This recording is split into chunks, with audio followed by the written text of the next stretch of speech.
পৃথিবী বড় স্বার্থপর, দুনিয়া বড় স্বার্থপর।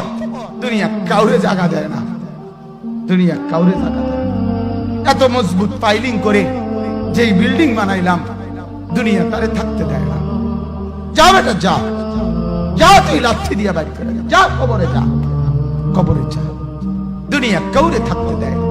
দুনিয়া কত ক্ষমতা ধরকে মাটির নিচে ফেলাই দিছে, দুনিয়া কত সম্পদ আলাকে মাটির নিচে ফেলে দিছে, দুনিয়া কত সুন্দরী নারীকে মাটির নিচে ফেলাই দিছে, মাটির সাথে রেজা রেজা করে ফেলছে।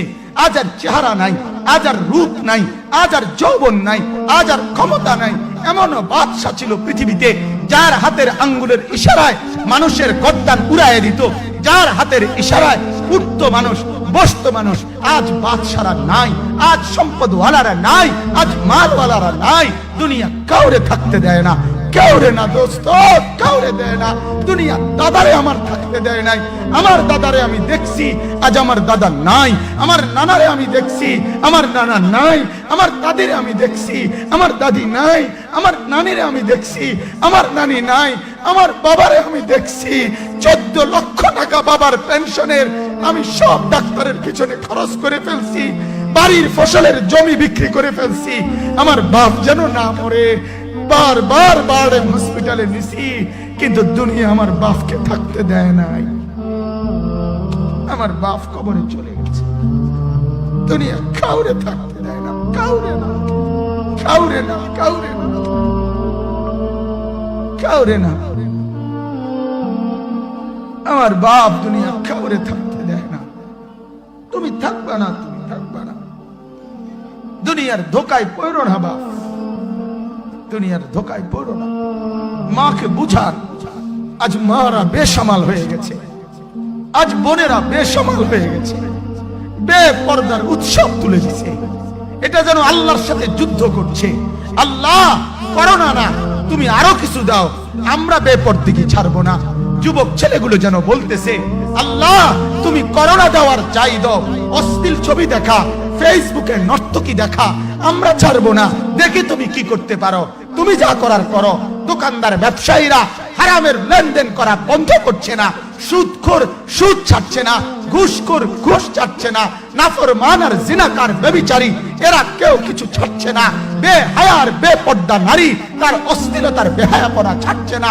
মুসলমান তার ঘরে টেলিভিশনের নর্তকীর আওয়াজ তো বন্ধ করছে না। হায় করোনা কিভাবে যাবে, আযাব কিভাবে যাবে বলেন, বলেন, বলেন আপনারা। আমার বাপ ফেরাউনের উপরে তো আযাব এতদিন ছিল না, নমরুদের উপরে আযাব এতদিন ছিল না, সাদ্দাদের উপরে আযাব এতদিন ছিল না, কারুনের উপরে আযাব এতদিন ছিল না, লূত আলাইহিস সালামের কওমের উপরে আযাব এতদিন ছিল না, হুদ আলাইহিস সালামের কওমের উপরে আযাব এতদিন ছিল না, নূহ আলাইহিস সালামের কওমের উপরে এতদিন আযাব ছিল না। আজ আমরা মালিককে এই পরিমাণ নারাজ করছি, মালিক এত বেশি নারাজ। আজ 1 বছর হয়ে গেছে, 1 বছরের চাইতে বেশি হয়ে গেছে, কই করোনার মহামারীর আযাব তো যাচ্ছে না, গেছে গা বলে। আমাদের লক্ষ লক্ষ বাচ্চার পড়ালেখা বন্ধ, এরা নষ্ট হওয়ার চূড়ান্ত পর্যায়ে পৌঁছে গেছে।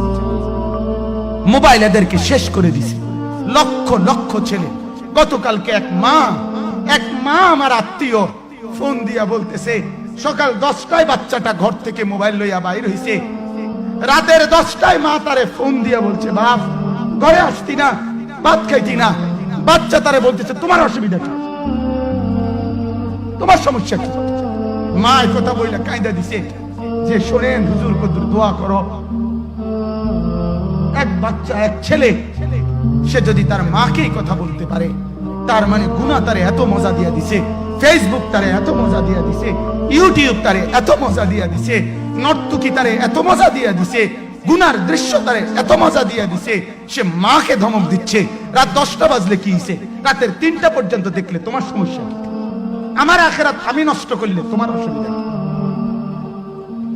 আমার জাহান্নাম আমি ঠিক করে নিলে তোমার সমস্যা কি?